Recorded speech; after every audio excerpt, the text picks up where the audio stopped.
you were saved. But that's not what I'm here to talk about. But that song, it just means so much to me because I know that God has loved me in spite of the things that I've done prior to when I got saved, and after I've been saved, He still loves me, and He still does things for me. You know, people, if you make them mad one time, they're going to be done with you. But God, we make Him mad every day, probably. And He still has love that abounds. And what was touching to my heart this morning was this young man right here, not sure his name, but when he came in, he wasn't really sure where to sit, but he came directly to the front. And that touched me because a lot of times we as people want to sit in the back. But mind you, when you come to God's house, you should want to be first in line to hear God's word. And that young man, I don't know if he was coming because he is so accustomed to sitting in the front, but it showed me that we should all be eager to get to God. And his eagerness, you know, it touched my heart because a lot of times when people come to the church, especially children, they flock to the back because they don't know anyone. They're like, I don't want to sit in front, they might call me out. But he came straight up here, and that was just exciting to me.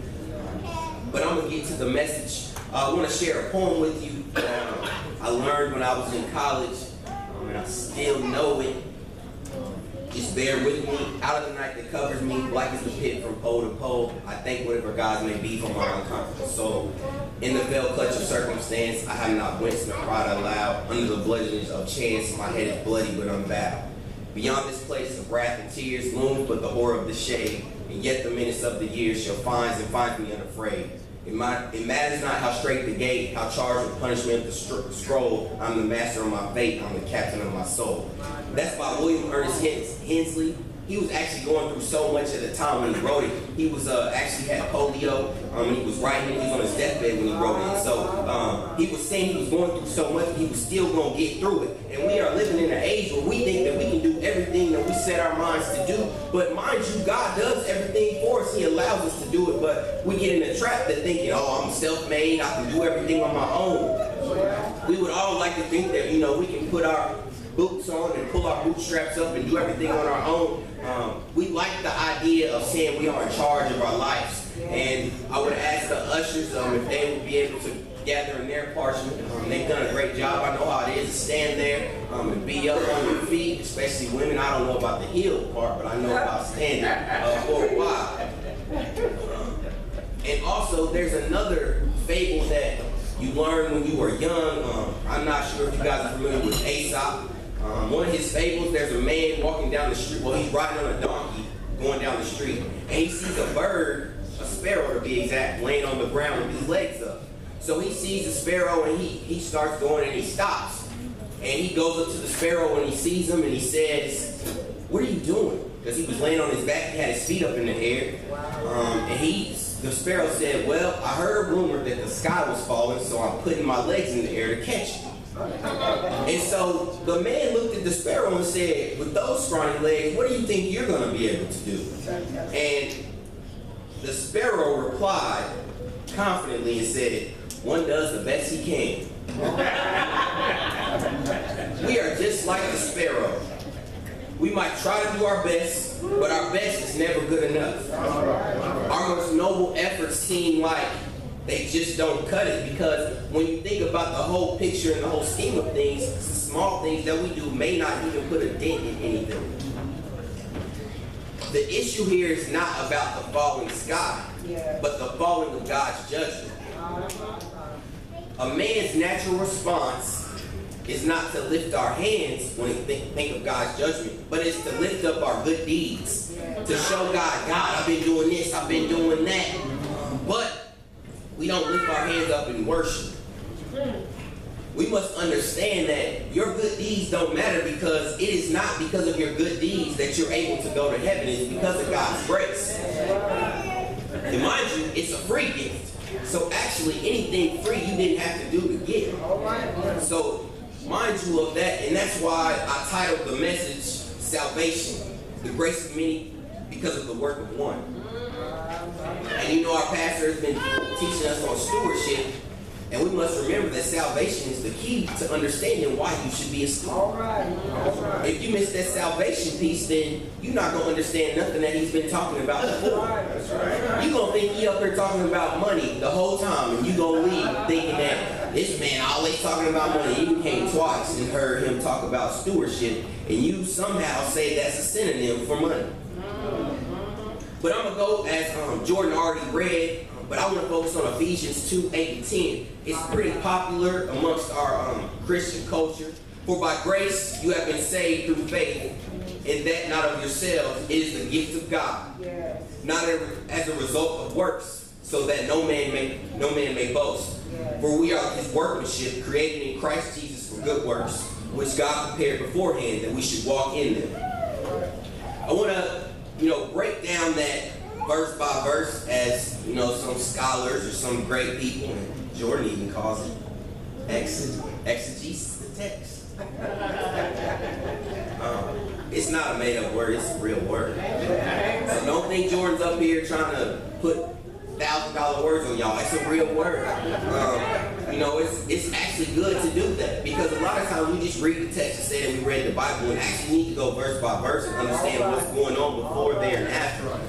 If you don't ever, go through the verses line by line, you might not even understand what this whole salvation thing is. If you just read this, you might miss that it was a gift to you, that you didn't do anything for it. So verse 8 says, for by grace you have been saved.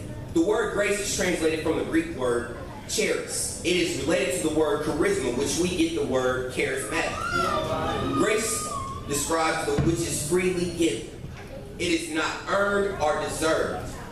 Again, it is not earned or deserved. See, we don't deserve grace because, we sin each and every day. It is a gift. Some might relate it to mercy.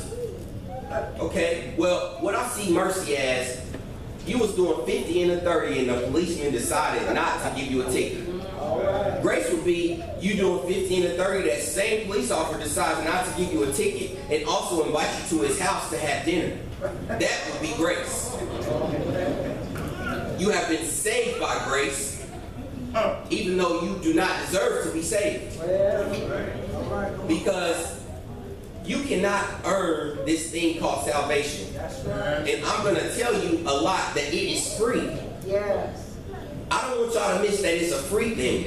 It's nothing that you can do or will be able to do. Because actually a man dying is worth more than anything that you can do. A man died for stuff that we've been doing way back when. We still doing, and we gonna continue to do it until God come back. But see, God is so powerful. He knew that, and he said, well, I'm going to send my son in order to rectify all those sins that you guys are committing now. You're going to commit in the future. So he gave us grace. The fact of your salvation, the verb you have been saved, is a perfect passive indicative. My wife will be really proud of me because I'm using English stuff again, and I'm using it correctly. The perfect tense points back to an action that took place in the past, but which had continuing results. Jesus died before any of us were even alive, thought of, or as people like to say, a twinkle in your mother's eye. But yet, we still receive grace now. The tense takes us back to the actions of God in verses 4 through 7. God made us alive and raised us up with Christ, and seated us with him. And at the point of this tense, it is when we're still alive and raised up and still seated with him. So we have to realize that he raised us, and then we're still there. So it's not nothing that we lose. You gain it, and then you keep going to higher and higher. We must realize that the first stage of salvation is actually accepting God. It's a verb. You can be saved, but you receive salvation. So I want you guys to know that salvation is free. Again, I'm going to keep telling y'all that it's free because I don't want y'all to leave thinking that it's not a free gift. The passive voice means that salvation was something which was done to you. Again, it was done to you, so therefore you didn't do it. You didn't inflict salvation on yourself. You didn't inflict grace upon yourself. That's something that God, through his son, did. Amen. But I want to make sure y'all know that it was because his son died on the cross. And then, that ain't the end of the story. He rose in how many days? That's where your grace comes from. Faith, the instrument of your salvation. But before I go into what faith is, I want to make sure that I tell you what faith is not. Faith is not just knowledge. Because if you go to James 2:19, it says, the devils believe and tremble. They have the faith that God exists. But the crazy thing is, they don't have the same saving faith. Because they know that God is real. But yet they don't accept him. So they have the faith to say, all right, that's him. We better get out of here. That's crazy how you can see something, but yet you don't want to accept it. Because probably 90% of the stuff that we believe is because we see it. Even if it's an optical illusion. And Sister Wells this morning tried to make me think I was crazy. Because one of her bulletins got printed wrong, and she, it was blurry, and she tried to make it like my eyes was bad. And I'm arguing with her that no, you can't read it properly. She's like, no, your eyes are bad. And I'm like, no, they're not. She was trying to create an illusion for me to think that, is there something, do I need to look at my eyes? No. But faith is not a mere subjective feeling. That's right. True faith has content. It is based upon objective facts. Faith is not optimism or a positive mental attitude. We have a lot of people saying, oh, you can do this, you can run through a wall, faith in yourself, faith to believe. But again, there is nothing of yourself that you can do. You can have faith. But it's because of what God and Jesus did is why you have faith. There are three elements of faith. The first element of faith is knowledge. Faith must have some root in fact, or else it is mere wishful thinking. There must be some objective fact, which is to believe. To be believed. So, you must know that what happened way back when is true. And even though you didn't see it, you got to have faith to believe that it happened. Because you really can't evangelize to somebody if you don't believe that this is what happened. Because they'll see right through it.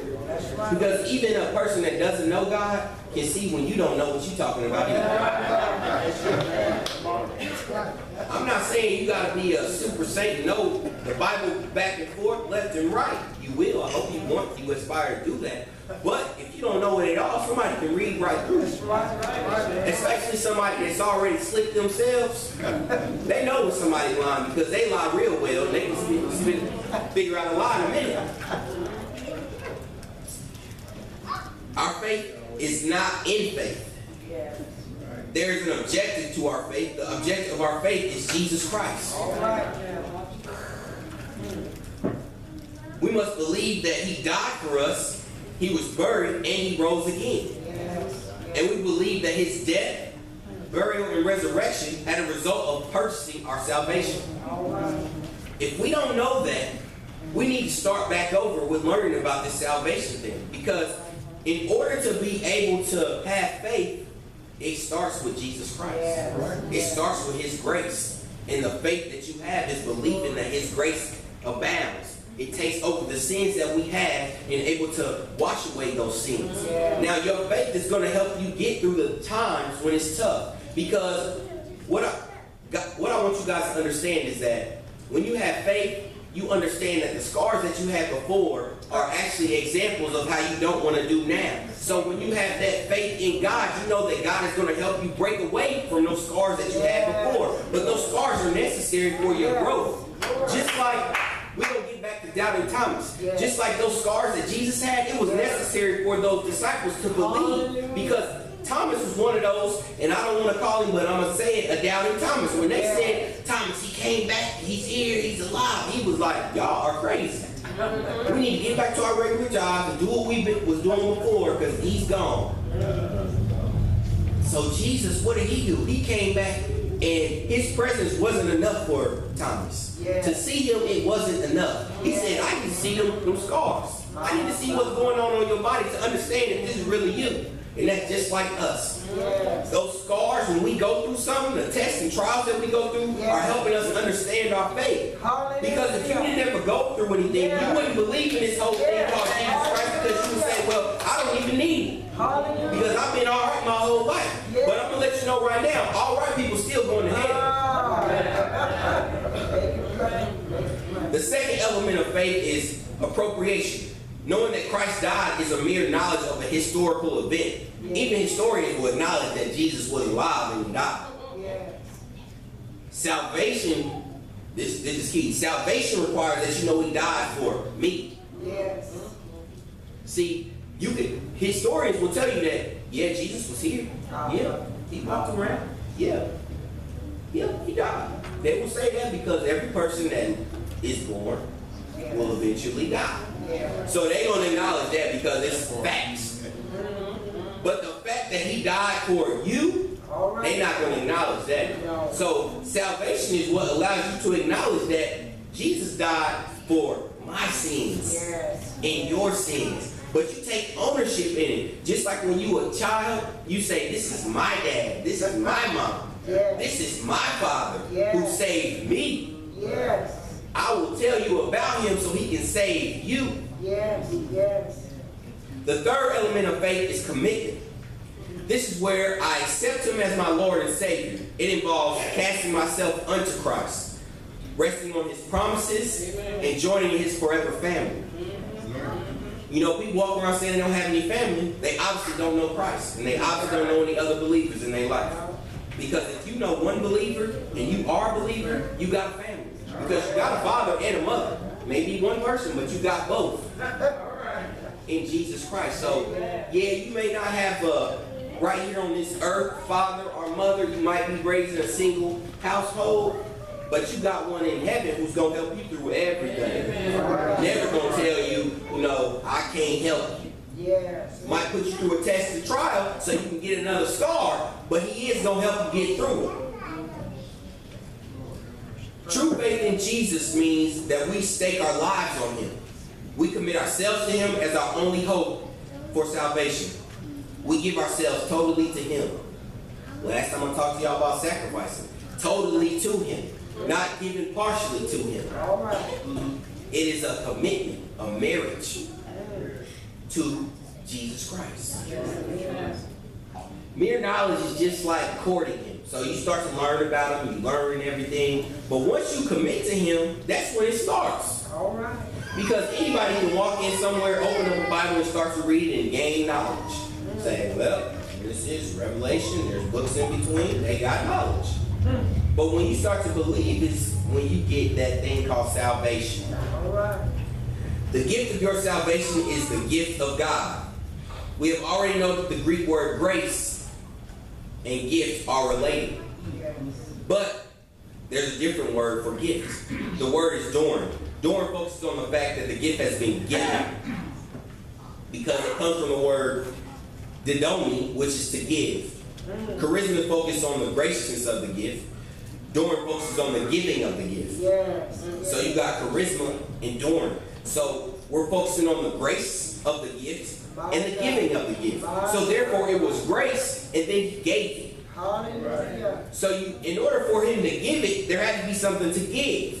So the fact that he gave us grace, he gave it to us for free. But yet we still try to walk around saying, I'm going to do this, I'm going to do this, I'm going to do this. That don't matter. Because it was already there before you can even do. And honestly, you can't do enough to actually earn it. Because if we're going to be honest, if we're going to say, well, I'm going to do this in order to earn my salvation. Well, you're going to die before you actually earn it. And